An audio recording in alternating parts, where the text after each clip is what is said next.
글로벌 증시 마감 시황 전해드리겠습니다. 지금 뉴욕 증시에서는 약간의 혼조로 거래를 마쳤고요. 그리고 유럽 같은 경우에는 대부분 강보합권에서 상승을 했습니다. 약간의 등락별의 그런 상황이 있었지만 결국에는 크게 방향성이 있지는 않은 그런 글로벌 증시 흐름이었습니다.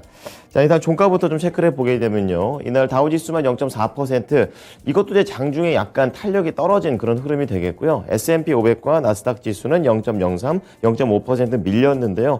약간은 살아나면서 마감을 하는 흐름이 약간의 차별점이 되겠습니다. 자, 키워드로 보게 되면은 미국에서는 연말이니까 가장 중요한 것이 소비입니다. 그리고 두 번째가 중국과 관련된 코로나 얘기와 부양책 얘기가 되겠는데요. 첫 번째 내용입니다. 미국의 소비와 관련해서 지금 전체적으로 미국 장중의 분위기와 장 이후의 소비 분위기는 좀 달랐다라고 볼 수가 있겠습니다. 우선 현재 이 미국에서는 투자자들의 쇼핑 대목을 맞이를 하게 되면서 소비가 얼마나 증가할지 이 부분에 대해서 항상 주목을 하고 있는 모습이었고, 장중 내내 이것과 관련된 결과는 나오지는 않았습니다. 그런 가운데 3분기 소비자들이 계속 소비를 늘려오고는 있는 그런 추세를 보였지만, 최근에 이제 소매 업체들이 실적을 경고를 하게 되면서 연말 쇼핑 시즌에 대한 그런 기대감, 눈높이는 상당히 낮았던 그런 상태가 되겠습니다. 장중에 나왔던 내용들을 보게 되면요. 두 가지 업체들의 결과가 있습니다. 미국의 전국 소매연합회 쪽에서 나온 내용을 보게 되면은 올해 블랙 프라이데이부터 다음 주 월요일까지 예정되어 있는 사이버 먼데이까지 1억 6,630만 명의 쇼핑객이 쇼핑을 할 것으로 현재 전망을 했습니다. 전년 대비해서는 이제 800만 명가량 늘어나게 되면서 조금 더 소비가 활성화될 수도 있겠다라는 기대감을 보여주는 부분도 있고요.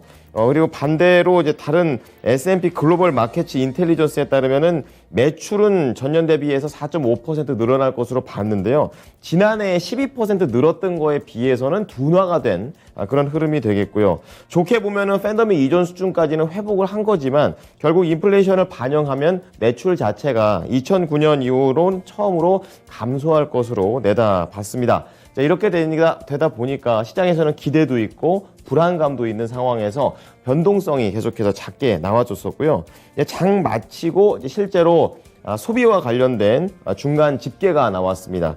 온라인 매출이 특히 좋았는데요. 이제 무려 12조 원대 역대 최다를 기록하게 되면서 최악의 인플레이션 상황인데도 불구하고 기대 이상으로 잘 나왔습니다. 여기에 배경이 됐던 건 높은 할인율이 되겠는데요. 지난해 28% 이제 평균 할인율이 나와줬었습니다.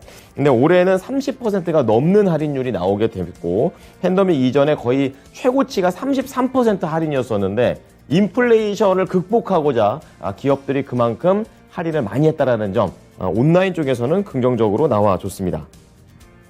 자, 그런 가운데 중국과 관련된 그런 내용도 좀 체크해 보셔야겠는데요. 이제 장중에 역대 최다 확진자에 대한 그런 부담감, 그리고 봉쇄가 다시 재개된다라는 움직임들이 나오게 되면서 계속 안 좋은 상황들이 나오고 있습니다. 방역과 관련해서는 이제 신규 감염자가 2019년 12월 우한에서 처음 발생한 이후에 손을 못 썼을 때 나왔던 3만 명 이상이 이제 또 다시 한번 나오게 됐습니다. 그렇다 보니까 주요 도시들, 베이징, 장저우 이런 데 쪽에서도 방역 기준을 다시 한번 강화하는 움직임이 나와줬습니다. 이런 것들이 이제 국내 애플과 관련된 종목들도 밀리게 됐던 그런 재료가 되겠는데요. 잠시 후에 좀 보도록 하겠습니다. 자, 그런 가운데 부양책도 냈지만 시장에서는 크게 좋은 내용으로서 받아들이지는 않은 것으로 보입니다. 지급 준비율을 0.25%포인트 인하를 하게 되면서 5천억 위안을 시중에 유동성을 공급하겠다 이렇게 얘기를 했습니다. 하지만 경기를 얼마나 떠받을 수 있을까라는 그런 미지수로 좀 시장에선 받아들였고요. 올해 4월 이후 두 번째 인하를 했지만 시장에서는 조금 더 지켜보자라는 분위기였습니다. 자, 그런 가운데 섹터와 업종별 흐름으로 조금 더 나눠서 좀 체크를 해 보겠습니다. 자, 이날 상승했던 섹터가 조금 더 많았던 하루가 되겠고요. 평균적으로 보면은 많았지만 하락한 게 좀 더 셌었습니다. 평균 0.03%. 여기에서도 약간의 이제 방향성이 나오지 않는 그런 흐름으로서 볼 수가 있겠는데요. 상승 섹터로는 부동산 그리고 유틸리티 괜찮았습니다. 부동산 쪽에서는 어느 정도 미국 FOMC에서도 그리고 유럽에서도 속도 조절에 대한 그런 분위기가 조금씩 나오고 있죠. 그렇다 보니까 금리 인하와 관련된 금리 속도 조절에 대한 기대감이 반영되면서 부동산 관련된 종목들이 좀 살아났고요. 그리고 유틸리티 쪽에서는 정유 쪽이 좀 부진하다 보니까 뭐 전기라든지 그리고 뭐 신재생 에너지 이쪽 종목들이 상대적으로 괜찮았습니다. 그래서 섹터로는 0.6% 상승세로 거래를 마쳤고요. 이날 시장의 방향성이 없다 보면 항상 패턴상 이 헬스케어가 선방을 했었는데요. 이날도 역시 헬스케어가 좋은 모습을 보여주게 되면서 상승률 3위를 기록했습니다. 그와 반대로는 이제 서비스가 가장 약했습니다. 서비스, IT 둘 다 이렇게 같이 묶어서 보시면 된다라고 말씀을 드렸었는데요. 기술주가 투자 심리가 그닥 좋지가 않았던 그런 내용이 되겠고요. 에너지 쪽에서는 유가에 대한 문제점 때문에 다시 한번 소폭의 하락세로 거래를 마쳤습니다. 자, 이어서 종목으로 조금 더 자세하게 들어가 보겠습니다. 이날 위쪽에 있는 기술주들 전반적으로 하락을 하게 되면서 시장의 투자 심리를 누르는 그런 모습이 나와졌고요. 이제 그렇다 보니까 반도체 관련된 종목들, 대형 IT 종목들 다 밀렸습니다. 그런 가운데 시장에서는 이 헬스케어 업종 쪽, 특히 건강보험 그리고 코로나와 관련해서 종목들, 일부 종목들이 상승하는 흐름이 나와줬습니다. 자, 하나씩 좀 보겠습니다. IT하고 성장주 묶어서 볼 텐데요. 여기에서 가장 봐야 될 것은 바로 애플입니다. 다른 종목들 밀리는 것보다 상대적으로 더 많이 밀렸죠. 시가총액 1위 종목이 지금 2% 가깝게 하락을 하는 그런 내용이 나오게 되면서 투자 심리를 눌렀는데요. 지금 애플 쪽에서는 이 폭스콘과 관련된 우려가 계속되고 있습니다. 특징주 때 잠시 후 말씀을 좀 드리겠는데요. 결국에 공급에 대한 우려로 좀 퍼지게 되면서 지금 쇼핑 시즌인데 이 신형 아이폰이 얼마나 잘 팔릴지에 대한 물음표까지 찍혔습니다. 이렇게 되면 투자 심리가 상당히 안 좋게 되면서 1.9% 하락했고요. 이렇다 보니까 반도체 제조 쪽에 들어가 있는 애플의 공급사들, 그러니까 부품사들도 동반해서 안 좋았습니다. 퀄컴이 1.5% 밀렸고요. 그리고 스카이웍스 2.1%, 쿼보도 1.6% 전반적인 하락세를 보여줬습니다. 네, 그렇다 보니까 이런 애플과 관련된 IT 수요가 결국에 반도체에도 악영향을 미칠 수 있다는 내용 속에서 이날 필라델피아 반도체도 부진했었고 제조업체, 장비업체 전반적으로 1%를 전후한 약세 흐름을 보여줬습니다. 자, 그리고 아마존 좀 체크해 보겠습니다. 0.7% 하락하면서 뭐 덜 밀리기는 했지만 지금 대규모 파업이 예정되어 있다라는 내용 속에서 소비 시즌 때 좀 가장 매출을 많이 내야 되는 그런 중요한 시점에 파업 얘기가 나오다 보니까 이날 0.7% 하락을 했고요. 이날 게임주 중에서는 이제 액티비전 블리자드, 월드 오브 워크래프트 만든 그런 회사가 되겠죠. 4% 급락을 하게 되면서 다른 종목들에 비해서도 성장주 내에서 가장 많이 밀린 그런 흐름이 나와줬습니다.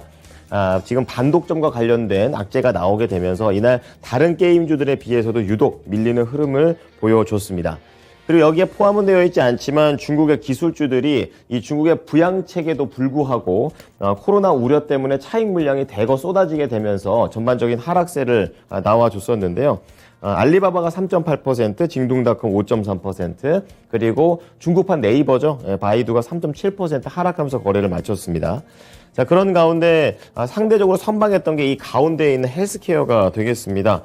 재정 건전성과 관련된 그런 내용들이 나오게 되면서 건강, 보험 쪽, 그리고 의료기기 쪽에서는 긍정적인 모습이 나왔습니다. 뭐 자사주를 매입한다든지 아니면은 이제 배당을 조금 더 연말 대비해서 강화시킬 거다라는 그런 긍정적인 전망 속에서 올라갔습니다. 대표적으로 가장 사이즈가 큰 게 유나이티드 헬스케어입니다. 1.4% 올라갔고요. 그 다음으로 CVS 헬스가 1.2% 상승세를 보여줬습니다. 의료 장비 쪽에서는 나나허가 1.4%, 서머피셔 0.7%로 좋은 흐름을 이어갔습니다. 마지막으로 산업재 하나 더 체크해 보겠습니다. 그 중에서도 이쪽에 포진되어 있는 항공주 보셔야 되겠는데요. 미국의 교통안전국에서 지금 공항 이용객 수가 코로나 이전까지 회복을 했다라는 그런 내용의 발표가 되게 되면서 이날 전반적인 상승세가 나와줬습니다. 이날 델타항공이 1.7% 올라갔고요. 유나이티드 에어라인이 1.6%, 그리고 사우스웨스트 에어라인도 1.5% 상승을 했습니다. 하지만 이런 항공주들만 올라갔지 나머지 연결을 해서 뭐 놀자주까지 같이까지 가는 모습은 아니었기 때문에 조금 제한적인 상승이었다라고 보시면 되겠습니다. 자, 특징주로는 첫 번째 애플부터 보시죠. 이 대만의 중앙통신사가 현지 시각으로 26일 날 보도를 했는데요. 폭스콘 정저우 공장에서 노동자가 2만 명이 추가로 이탈을 하게 되면서 아이폰 출하량 자체가 당초 예상보다 더 하락할 수도 있다. 이런 내용들이 있습니다. 거기에서 지금 문제가 되고 있는 게 바로 제로 코로나 정책이 되겠습니다. 여기에 나와 있는 사진은 뭐냐면 이 시진핑 주석이 졸업한 대학교인데요. 여기에서 이제 뭐 반시위 이런 것들이 나온다라는 것을 보여주는 현장입니다. 여기뿐만이 아니라 이제 중국 곳곳에서 제로 코로나에 대해서 왜 우리나라만 이걸 해야 되냐 이런 식으로 반발 시위가 많이 나오고 있는 상황입니다. 그래서 이 밸류 체인적인 부분에서의 악재로서 연결되고 있는 그런 상황인데요. 폭스콘 같은 경우에는 애플의 물품 중에서 아이폰의 80%를 생산합니다. 굉장히 중요한 그런 지점이 되겠는데 여기에서 이렇게 크게 흔들리게 되면서 애플도 같이 흔들립니다. 지금 1.9% 하락을 했고요. 사측에서는 또 충원까지 하겠다라고 얘기를 하면서 좀 애플의 주가를 끌어올리기도 했었는데요. 결국에는 임금을 너무 적게 주는 바람에 또 이탈을 합니다. 이렇게 악재가 겹치고 있는 상황이고요. 폭스콘 자체로도 지금 낙관적인 신중하지만 낙관적인 4분기 전망을 냈다가 결국에는 하향 조정을 하게 되면서 이것 역시 애플에게 악재가 됐습니다. 이날 애플 148달러까지 밀리면서 거래를 마쳤습니다. 자, 두 번째는 성장주 게임주 중에서 가장 많이 밀렸던 액티비전 블리자드 체크해 보겠습니다. 좀 자세히 볼 텐데요. 지금 4% 밀렸죠. 미국의 폴리티코에 따르면은 미국 연방거래위원회가 마이크로소프트가 지금 액티비전 블리자드를 인수하려고 하는 그런 상황입니다. 그런 상황에서 이렇게 되면은 이제 반독점과 관련돼서 문제가 생길 수 있다라고 하면서 소송을 제기할 수 있다라는 보도가 나와줬습니다. 지금 다음 달쯤 소송이 이르면 나올 수도 있다라는 그런 전망이 나오고 있고요.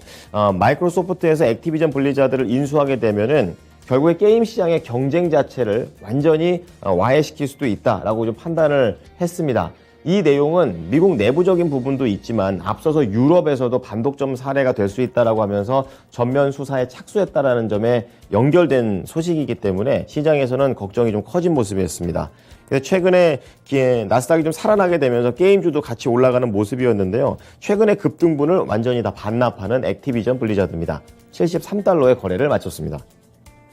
자, 이어서 유럽 넘어가 보겠습니다. 미국 연준에 이어서 유럽의 ECB까지 속도 조절에 대한 기대감이 반영되면서 전반적으로 나쁘지 않은 그런 흐름을 보여줬습니다. 특히 이날에는 독일에서도 경제 지표가 긍정적으로 나왔는데요. 표를 좀 보시게 되면요.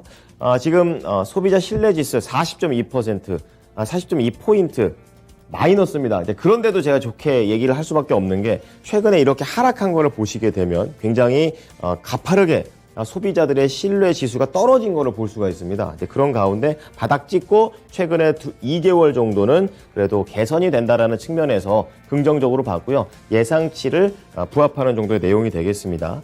여기에 이제 추가적으로 독일의 3분기 GDP 수정치가 나왔는데요. 앞서 발표된 예비치보다도 약간 더 0.1% 정도 개선이 됐습니다. 어쨌든 시장에서는 이제 바닥을 찍고 좀 올라오는구나 정도로 좀 해석을 했다라는 점, 이날 유럽 증시에 그대로 반영이 됐습니다. 자, 마지막으로 상품 시장 체크해 보겠습니다. 유가가 밀렸습니다. 2.1% 밀리면서 굉장히 변동성이 큰 유가가 되겠는데요. 이제는 76달러까지 내려와 있는 모습입니다. 한 몇 주 전만 하더라도 80달러 중반에 있었는데 이렇게 벌써 10달러 앞자리가 이렇게 바뀌는 모습입니다. 자, 그런 가운데 중국 측에서 부양책을 냈지만 효과가 미비하다라는 것은 이렇게 구리 가격을 보면 알 수가 있는데요. 0.6% 밀리게 되면서 이렇게 상승으로 전환되지 못하는 모습 나와줬고요.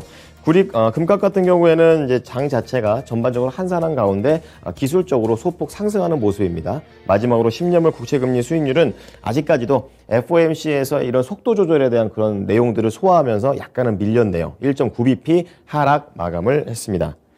자, 이어서 미국 현지 연결해 보겠습니다. SH인베스트먼트 김선영 연구원입니다. 연구원님 안녕하십니까? 네, 안녕하십니까? 네, 자, 미국 증시 세부적으로 어떠한 소식들이 있었습니까? 예, 평소보다 거래량이 크게 감소했던 가운데 3시간 일찍 폐장한 지난 금요일 뉴욕 증시는 지수별로 등락이 엇갈린 혼조세를 보였습니다. 지난 한 주간으로 보면 다우지수는 1.78%, S&P 500은 1.5%, 나스닥은 0.72%의 상승세를 보였는데요. 지난 한 주간 FOMC의 의사록 그리고 중국의 코로나19 재확산에 따른 봉쇄로 큰 영향을 받았던 가운데 지난 23일 연준이 FOMC 의사록에서 12월 FOMC 회의에서 0.75%가 아닌 0.5%포인트의 금리 인상에 나설 것임을 예고하면서 주식시장은 호재로 받아들였지만 중국의 코로나19 재확산에 따른 봉쇄 확대로 인한 불안한 심리가 지속되는 모습을 보였습니다. 하지만 중국인민은행이 내달 5일부터 은행의 지급 준비율을 0.25%포인트 인하한다는 뉴스가 투자 심리가 다소 긍정적으로 반영됐는데요. 인민은행은 코로나19로 타격을 입은 분야를 지원하기 위해 지준율을 인하한다면서 이를 통해 시중에 공급되는 장기 유동성이 약 5천억 위안에 달할 것으로 예상을 하면서 예상한 가운데 이번 인하 후 중국 금융권의 가중평균 지준율은 7.8%로 낮아지게 됩니다. 한편 올해 블랙 프라이데이의 온라인 매출이 예상을 상회하는 것으로 나타나면서 연말 미국의 쇼핑 시즌에 대한 기대감이 높아지고 있는데요. 온라인 쇼핑 판매 통계를 집계하는 어도비 애널리틱스에 따르면 이번 블랙 프라이데이 온라인 소매 매출 규모가 사상 최대 수준인 91억 2천만 달러에 이르렀다고 보도했습니다. 1년 전보다 2.3% 증가하는 데 그쳤지만 한 달 전과 비교하면 급증한 수준으로 전자제품이 10월 하루 평균 온라인 매출 대비 220%가 급증해 전체 온라인 매출 규모를 끌어올렸고 장난감이 285%, 운동기구 매출 역시 218%가 폭증한 것으로 집계됐습니다. 이번 블랙 프라이데이 온라인 매출의 또 다른 승자는 선구매, 후 결제인 이른바 BNPL 업체들이었는데요. 지난 19일 이후 한 주간 BNPL을 통한 구매 건수는 한 주 전에 비해 78%, 구매 액수는 81% 크게 늘었고 올해 가장 큰 인기를 모은 매출 품목은 게임 콘솔을 비롯해 드론, 애플의 맥북, 다이슨 제품들, 그리고 일부 장난감들이었으며 스마트폰을 통한 구매는 지난해 44에서 올해 48%로 증가하면서 사상 최대치를 기록했습니다. 한편 어도비 측은 올해 사이버 먼데이 소매 매출도 전년 대비 5.1%가 증가한 112억 달러를 기록해 사상 최대 수준이 될 것으로 예측했는데요. 사이버 먼데이는 블랙 프라이데이 주말을 지낸 다음 주 월요일 온라인 쇼핑 대목을 가리킵니다. 미국 정부가 국가 안보를 이유로 중국 화웨이와 ZTE 등 5개 중국 업체들의 통신 장비 미국 내 판매를 전면 금지했다는 소식입니다. 미국 연방통신위원회 FCC는 보안 장비법 관련 규정을 개정했다면서 국가 안보에 위협이 되는 업체의 장비에 대한 수입 및 판매 허가를 내주는 것 자체를 전면 금지한다고 밝혔는데요.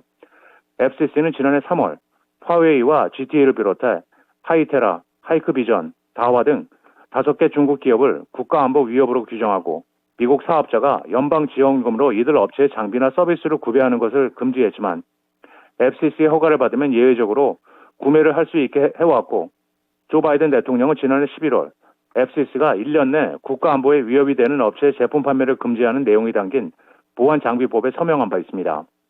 FCC 측은 국가안보를 보호하기 위해 신뢰할 수 없는 통신장비에 국경 내 사용을 허가하지 않는 등 최선을 다하고 있다며 이 같은 새로운 규정은 미국의 네트워크 보안을 유지하기 위한 FCC의 이니셔티브를 따르는 것이라고 설명하고 있습니다.